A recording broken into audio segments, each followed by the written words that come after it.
हमारे हाथों में विभिन्न जगह पे क्रॉस साइन बने होते हैं, जिसे हम रहस्य क्रॉस कहते हैं। ये कहीं कहीं शुभ परिमाण भी देते हैं और अशुभ भी। तो आइए जानते हैं कहाँ होने पे शुभ परिमाण मिलता है और कहाँ ना होने पे अशुभ।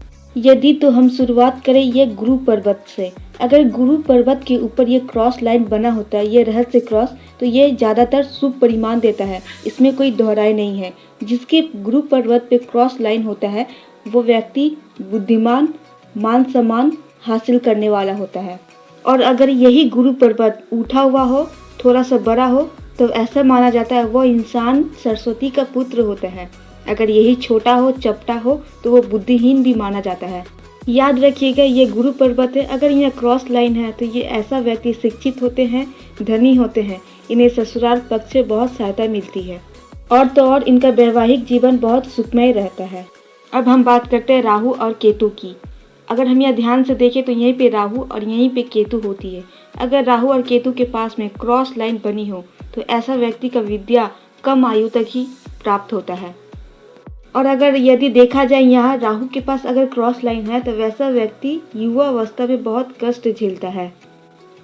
अब हम बात करते हैं अनामिका उंगली के पास सूर्य रेखा।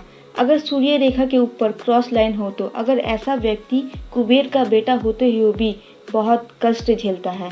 यदि तो अगर यही सूर्य रेखा दोहरी तेरी हो तब तो कोई बात ही नहीं है।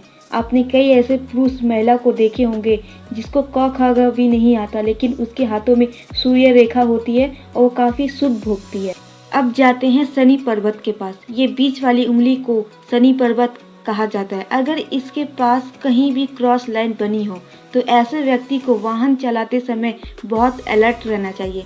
इनके जीवन काल में 3 से 4 बार दुर्घटना होती है। अब बात करते हैं कनिष्ठा उंगली के बुध पर्वत की। ये बुध पर्वत जितना बड़ा होगा, इसका क्षेत्रफल जितना बड़ा होगा, वैसा व्यक्ति बौद्धिक क्षमता का धनी होता है। इसका ऊपर उठा होना, इसका विस्तार में बड़ा होना इंसान को भाग्यशाली बनाता है। और ठीक इसके बगल में विवाह रेखा है। अगर विवाह रेखा के पास क्रॉस लाइन है तो ये भी शुभ फल नहीं देता है। अब बात करते हैं मंगल पर्वत की। हमारे हाथ में 2 मंगल पर्वत होते हैं, एक मंगल ए, एक मंगल बी। अगर इस जगह, ठीक इस जगह पे मंगल पर्वत के ऊपर अगर क्रॉस लाइन है तो ऐसा व्यक्ति के विरोधी बहुत होते हैं, क्योंकि ये इतने प्रतिभाशाली होते ही हैं कि इनके बहुत विरोधी पक्ष बन जाते हैं। और यदि अगर मस्तिष्क और हृदय रेखा के बीच में अगर क्रॉस लाइन है तो वैसे लोगों के सफलता का सूचक है, क्योंकि सफलता प्राप्त करने के लिए यहाँ क्रॉस लाइन होना अनिवार्य ही है। और अब बात करते हैं शुक्र पर्वत की ओर। ये अंगूठे को पूरी घेरी हुई जो ये शुक्र पर्वत है, अगर यहाँ क्रॉस साइन है तो ऐसे व्यक्ति को प्रेम में असफलता मिलती है। यदि तो अगर ये जीवन रेखा और मस्तिष्क रेखा के बीच में क्रॉस लाइन हो तो ऐसे व्यक्ति के जीवन काल में 36 साल की उम्र के बाद भाग्य उदय होता है और उनके जीवन में मान सम्मान की प्राप्ति होती है।